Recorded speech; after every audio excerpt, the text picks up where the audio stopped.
Hello guys, welcome back to this channel. In today's video, I'm going to show you how you can delete all your posts on Instagram at once. Okay, let's get into it. Here I have opened my Instagram application, and first thing first, we have to open our profile where we can find this three lines button, and then you can click on this three lines button on the top right and go to your activity right here. In this activity center, you can scroll down until you find the content is shared section. And since we want to delete all Instagram posts, we can choose post.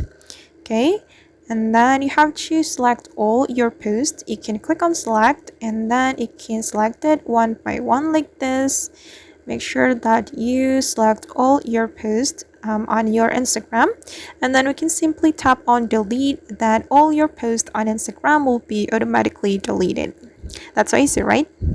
Alright guys, and that's how we can delete all posts on Instagram. I hope this video will be useful for you. Thank you so much for watching, and if you found this tutorial useful, don't forget to hit the like button, leave your comments, and also subscribe to this channel. See you in the next video.